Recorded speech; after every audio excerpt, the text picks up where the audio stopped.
हमारे अतिथि जी, मुख्य अतिथि जी, आप परम आदरणीय माननीय धर्म के आप हमारे पिताजी पकौड़ी लाल कोल जी, आप बाबूजी बैठे हैं, पूर्व सांसद जो कि रह चुके हैं सोनभद्र के।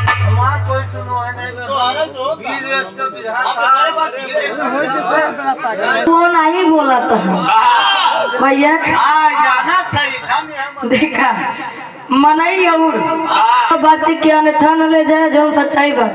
बाबूजी बात का बुरा न माने है, मनबन करिए सही। हाँ जान ले भैया, मनाई कुकुरे का केतनो पियाई दे, केतनो पियाई दे कभो मनाई न हो, लेकिन अगर मनाई का बस 2 पैक पियाई दे तुरंत बस हो।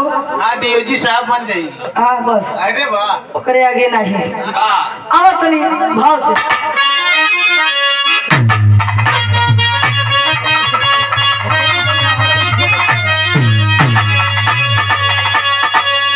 आप माननीय राहुल जी को तहे दिल से, सच्चे दिल से सच्ची श्रद्धांजलि अर्पित करती हूँ। ईश्वर से यही कामना है कि बाबूजी जहाँ भी हो आत्मा को उच्च स्थान मिले। कवि जी अपनी कलम के माध्यम से भाव में दर्शा रहे हैं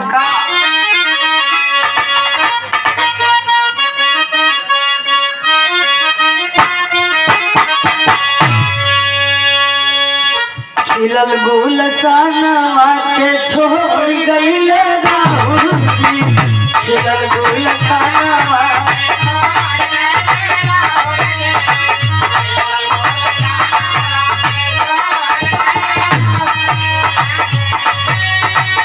सबसे प्रीतिया तोड़ गइले राहुल जी, सबसे प्रीतिया कब तोड़ गइले राहुल जी, गुलशनवा के छोड़ गइले राहुल जी।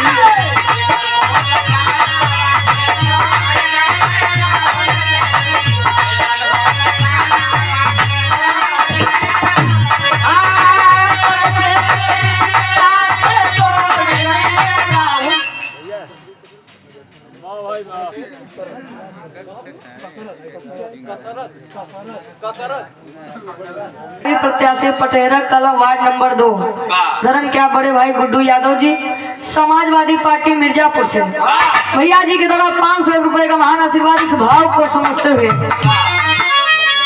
खिलल गुलशनवा के छोड़ गईले राहुल जी, सबसे प्रीतिया तोड़ गईले राहुल जी। बात को समझेंगे आप लोग। कहा गया है आया है सो जाएगा, अरे आया है सो जाएगा राजा रंग फकीर, कोई विमान पे चढ़ चला कोई बढ़ा जात जंजीर, जो आया है उसे जाना है, चाहे 4 दिन आगे चाहे 4 दिन पाछे, लेकिन आगे जाए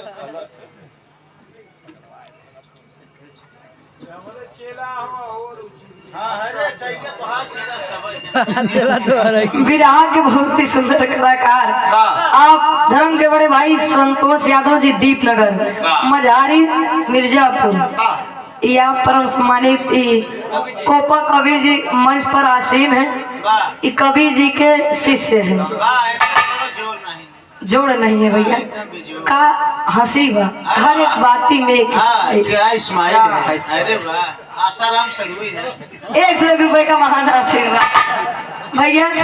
कहे आया है सो जाएगा राजा रंग फकीर, अरे कोई विमान पे चढ़ चला कोई बंधा जात जंजीर, कहे 84 लाख योनियों में भटकने के बाद एक मानव तन मिलता है।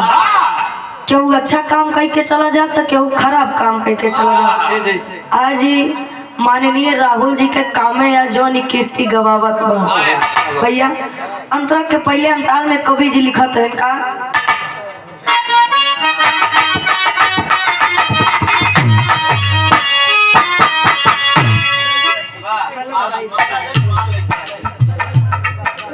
दुरुपयोग ही होता है।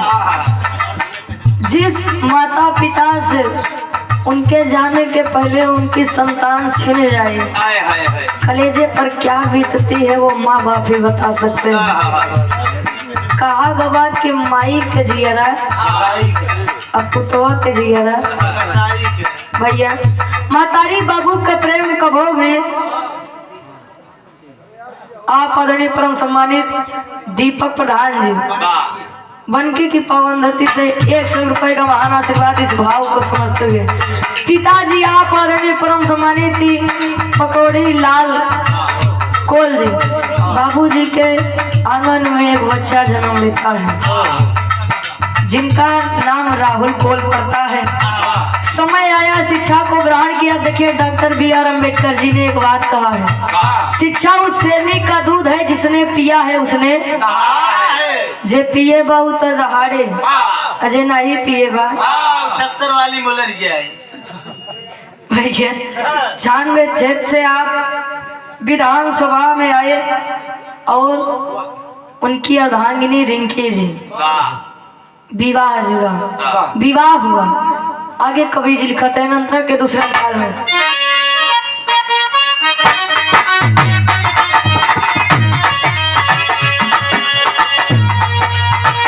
इन फरवरी के आइल समैया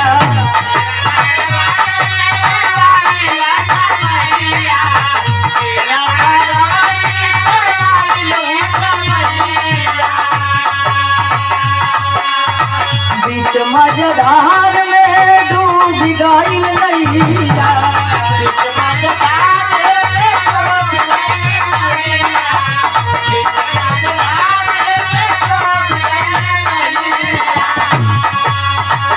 सबही से रिश्ता नाता तोड़ गइले बाबूजी सबही से रिश्ता नाता तोड़ गइले राहुल जी जंगल साना वाके छोड़ गइले राहुल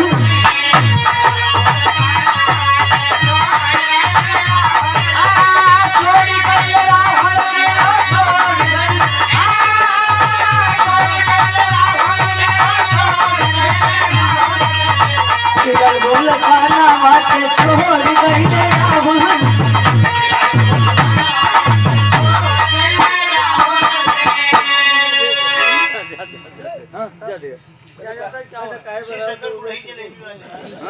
हजार 24 का जिस 2 फरवरी को भैया आज ही का अच्छा 2 फरवरी 2024 को यानी आज बाबूजी को मतलब 1 साल 2 साल का भैया 2 फरवरी 2023 वह समय आई इस संसार इस नासर संसार को छोड़ के चले गए। कहा जाता है सावनी गुजर जाने पर जल की कद्र होती है, इंसान चला जाता है पर कीर्ति अमर होती है। इस संसार से तो चले गए लेकिन आज भी लोगों के हृदय में आज भी वो हैं, वो प्रेम है दुलार है, तभी आप लोग उनके बारे में इतना मन लगा के सुन रहे हैं, यही बहुत है। भैया यार से गीत तनी बदलत बा कैसे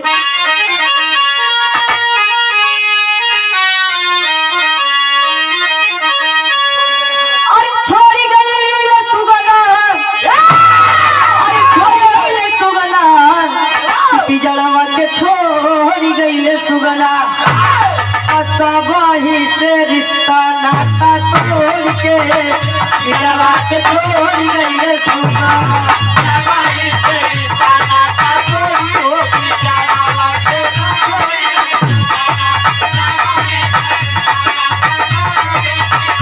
क्या बात है।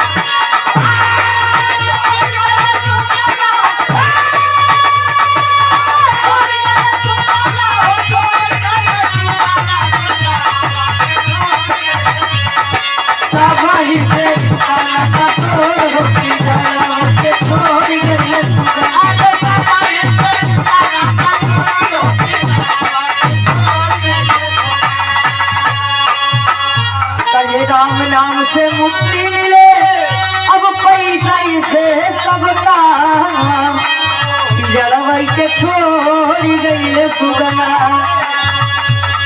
पिजड़ा वही के छोड़ी गए सुगना साबाही से खाना का तोड़ हो पिजड़ा वही के छोड़ी गईले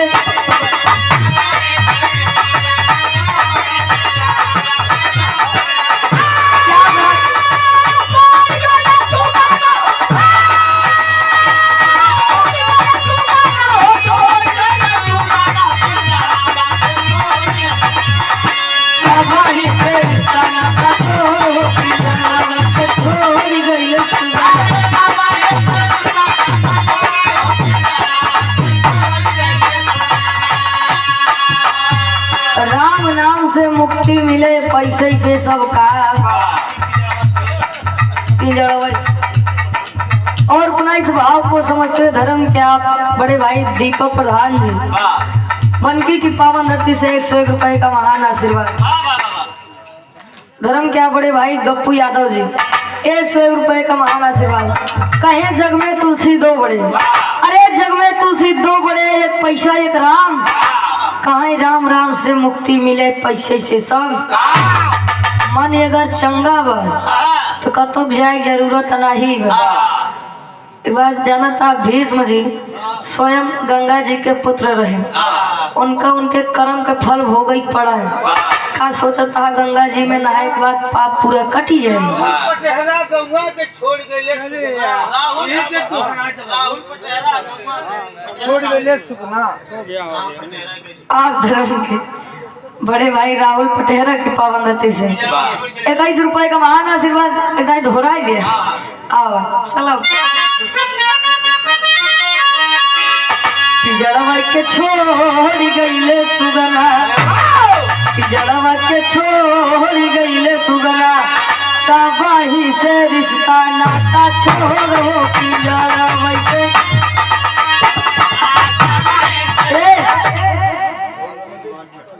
आप आदरणीय धर्म के बड़े भाई बाल गोविंद जी महरछठ की पावन धरती से 101 रुपए का महान आशीर्वाद इस भाव को समझते हुए आखिरी लाइन में कवि जी लिखा था इनका बाद बड़का भैया के नंबर बा।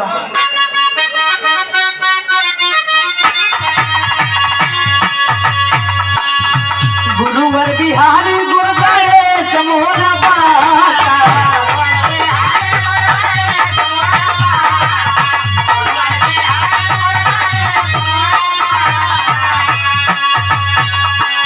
रामदेव चंद्रिका के फहरे पताका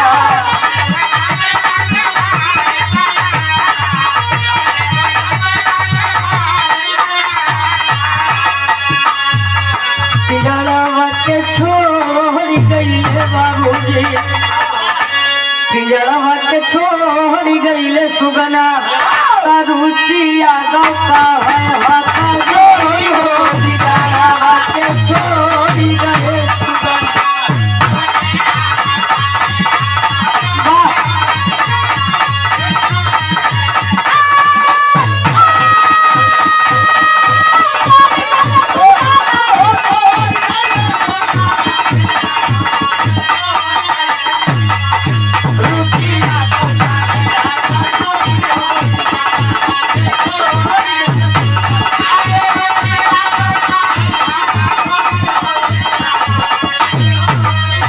पिजड़वा के छोड़ गए सुगना।